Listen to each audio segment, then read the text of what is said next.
नमस्कार, स्वागत बा आप सबके इन खबर के भोजपुरी चैनल पे। होली के पहले एक बार फिर यूपी का मौसम बदल सकेला। 19 और 20 मार्च के प्रदेश के कुछ इलाका में बारिश होखले का उम्मीद बाटे। मौसम विभाग का मानल ई बा कि ये 2 दिन में गरज चमक के साथ बारिश हो सकेला। हालांकि फिलहाल मौसम शुष्क बनल बा।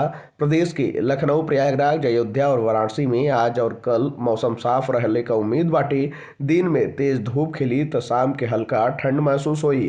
प्रदेश के कई इलाका में पिछले कुछ दिन से चुभे वाली धूप पड़ रहल बाटे। सुबह और शाम के हल्का ठंड का एहसास हो रहल बा। दिन में तेज धूप के बाद रात का तापमान बढ़ जाता।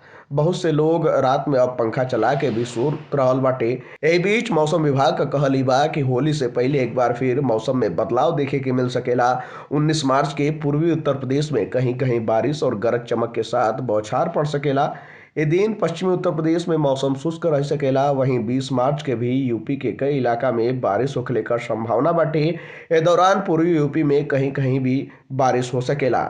वहीं अगर पूर्वांचल के क्षेत्र में देखल जाओ, यानी कि गोरखपुर, देवरिया, बलिया, कुशीनगर, मऊ के आसपास के क्षेत्र में तो अभी भी दिन के समय तेज धूप निकल रहल बाटे और ये तेज धूप के कारण लोगन के दिन में गर्मी का एहसास हो रहल बा और सुबह और शाम का हल्का ठंड जौन पड़ रहल बा ओकरे कारण लोगन का तबीयत भी काफी बिगड़ रहल बाटे। वायरल बुखार इस समय उत्तर प्रदेश में जम के चल रहल बाटे और लगातार बुखार, सर्दी, जुकाम का मरीज देखे के मिल रहल बाने।